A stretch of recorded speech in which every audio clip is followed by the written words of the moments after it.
my name is Kerrie. Welcome to my channel. In case you are new here, I am a product business strategist and consultant, and I help subscription box and e-commerce businesses get more sales, drive more traffic, and get more customers, all without using a dime on advertisements. I'm excited about today's video. I've never talked about branding on my YouTube channel, and branding is something that's so important for all product-based people, no matter if you are new, just getting started, or you are 2 years in. You should always be thinking about your brand and how to improve on it. Before we get started, I want you to do me one favor. I want you to take a minute and drop a comment in the comments, and I want you to tell me what your Instagram is so I can follow you. Or follow me first and then tell me what your Instagram is so I can make sure that I say hi. And then two, I want you to take a moment and think, who are your favorite brands? Who do you love to buy from? Who do you love to support? Maybe you haven't purchased from them before, but you really like their brand. All right, guys, let's dive into it. Today, we're gonna be talking about how to create a brand for your subscription box business. Branding is something that people get very confused about. So let's kind of dive in and tackle what is branding and what's a brand, right? So a brand, first off, is so much more than your logo. And I need you to really let that sink in. A brand is more than your logo. So a lot of times when people are thinking about their brand, they focus on, oh, well, I have to get my logo. My logo has to be perfect. And unfortunately, it's more than your logo. It's so much more. So let's dive into how you can start to think about your brand and why it's so important and why it surpasses just your logo. So when we think about branding, a brand is really the way the world sees and perceives your business, right? Emotions that people see or feel when they see your product, or again, your brand showing up on social media. So it's super important to think beyond the logo and think, what can I do in my brand to build trust and attract the right people that want to buy? So it's literally how you connect with your audience. It's the way your audience feels when they see your product, right? So it's the colors, it's the fonts, it's the whole package. Your brand is ultimately how you're able to sell your products and your services. So again, I want you to stop and think, who are your favorite brands? Who do you love to support? So if you guys follow me at all, you know I am a Starbucks freak. I love Starbucks. I love everything about them, and it's not their logo that I like, right? I also love brands like Tom's and Glossier. So when it comes to the brands that you chose, or who came first of mind, why is it that you chose them? What do you like about them, right? Is it their personality? Is it their values? Is it how their campaigns look, right? I'm gonna guess you didn't choose your favorite brand based on the logo, right? It's gonna be the personality, it's gonna be the values that they portray. It's going to be how their character showcases through their products, through their messaging, the stories that they tell, right?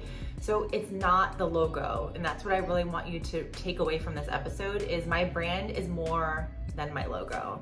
So let's dive through some actionable strategies that you can do to build out your brand starting today. One thing that Jeff Bezos said, so the founder of Amazon, your brand is what other people say about you when you're not in the room. And I think that's such a great way to look at branding, right? It is so much more than your logo. It's everything that you portray out into the world. So it's the personality, it's the values, it's the storytelling, it's like your packaging, it's the colors, it's how when someone looks at your brand or your branding, they're gonna feel a certain emotion, and that is the way to build a great brand. So let's dive into what you could do today to get started. If you're sort of in the phases of, I don't really know what my brand is. You have your business name, you might have a series of colors and fonts that you use in your logo, but beyond that, you actually don't know what your brand means. So let's dive into what you can do today to get started. So let's talk about brand strategy. So what I want you to do is open up a Google Doc and write down these questions, and then spend a few minutes on each question to come up with your answer, right? So the first thing I want you to ask yourself is, what are 10 words that you could describe your business? Or what are 10 words that describe your business? Write those down. Second one, what is your brand personality, right? Is it funny? Is it serious? Like, how do you speak to customers? What is your tone? Question number 3, what do I want to be known for in this market or in this niche, right? Write that down. Number 4, who is my ideal customer? Who is my audience, right? What are their biggest struggles, pain points, fears, values? So who is your customer, and write that down.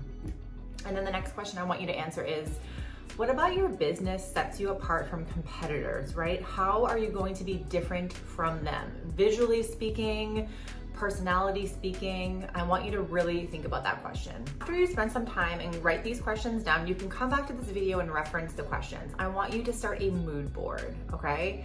So this is gonna help with your visual branding, right? So when we think of visual branding, we think of the logo, the colors. That stuff is very important for your brand. And so I want you to be able to have a very cohesive visual branding for your business. So we're gonna work on the mood board as your next action step. All right, so next up, we're gonna create a mood board with your brand identity. We're gonna work on your visual branding and your brand identity through a mood board in Pinterest. So if you don't have a Pinterest account, please go ahead and create a free account and make sure you create a business account because you can use Pinterest later on. But I want you to go into Pinterest and create a board called your brand name mood board, and make sure it's secret because you don't want other people to be able to see what you are bringing to life here. So what I want you to do with this is basically use Pinterest to start thinking about that visual part of your brand and how you want that to come out in real life, right? Through your website, social media, packaging, etc. So I want you to really start thinking about your brand personality. Go back to what you came up with before. So on your questions that you just went through and answered, think about your ideal customer. What's gonna resonate with them? What kind of colors do you think they would resonate with, right?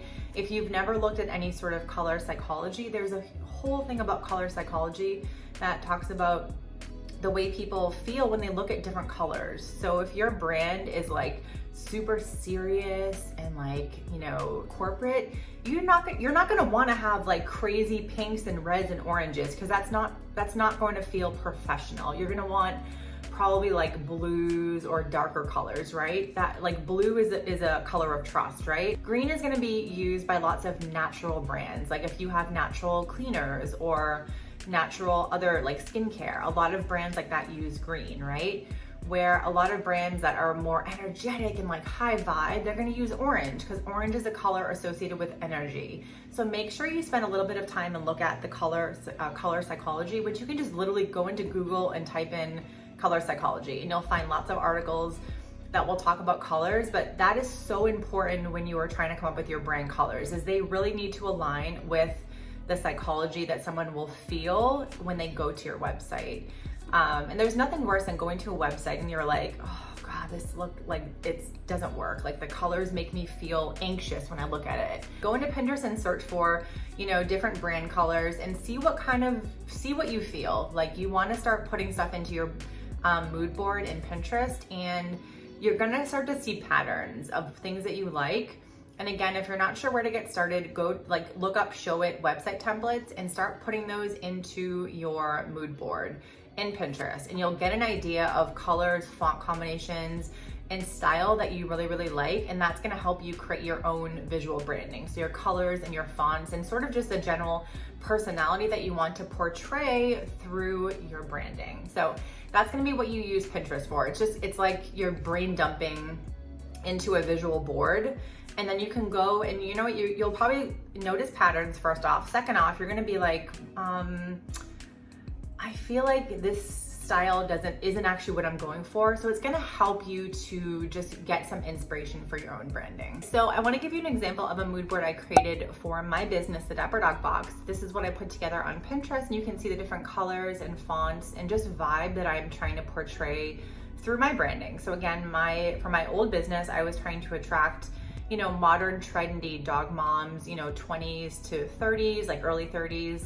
They were working professionals. They lived in, let's say, California. They had a golden doodle. They cared about trendy dog items, and they were happy to pay expensive prices to spoil their dog, basically. So for that, I was putting together pinks, lavenders, and turquoises. So a combination of bright, colorful, energetic, and fun. And that was the vibe of my brand. It was fun. It was like so much energy. Everything was colorful because I was trying to attract a certain type of person. So again, if you are, let's say, you have all natural skincare product and it's a high-end brand, you shouldn't be wanting to choose like crazy turquoises and crazy pinks, because that's not putting out the right vibe for that type of business, right? So you have to think back to your ideal customer and what's going to attract them when they're scrolling through social media, on Google, that kind of thing. Next up is going to be your Canva. So we're going to look at Canva, and we're going to look at a Canva mood board for you. So I want you to go, and once you've spent some time on Pinterest, you have lots of different pin ideas, you have a good idea of the colors and maybe fonts that you want to try out, and get a cohesive, like, what does my brand look like if I'm looking at it visually in one place? What are the colors? What are the fonts I want to use? That kind of thing. And again, for branding, you want to kind of keep it simple. 2 to 3 fonts, 2 to 3 like main colors, and then a couple accent colors. You want to just keep it very simple. You don't want 20 different colors and 20 different fonts.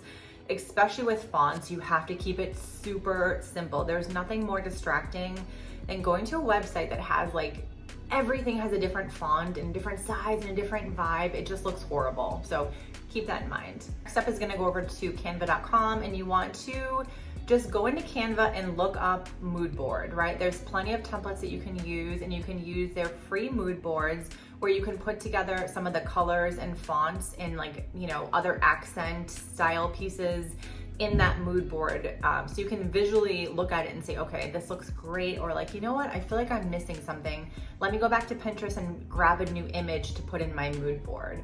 So the point of this is just to look at your brand, visual branding cohesively in one place, and make sure it feels right, and always go back to your ideal customer, right? That's gonna really help you to figure out, make sure you're on the right track with your stuff. And I recommend Canva.com Pro. It's the Pro version. I think it's like $5 or $10 a month, but you're able to add all of your brand colors, your logos, your fonts. When you're creating something in Canva, you have those colors and fonts right at your hand. If you don't use Canva Pro, you have to go and search for that stuff every single time, and it can be a waste of time. So I recommend Canva Pro. I'll add my link below so you can go check out canva.com, but it's absolutely incredible. So if you love this video, please go ahead and tap that subscribe button below and let me know what you liked about the video and what you are gonna start implementing for your subscription box or e-commerce brand for your business. And I will see you guys next week.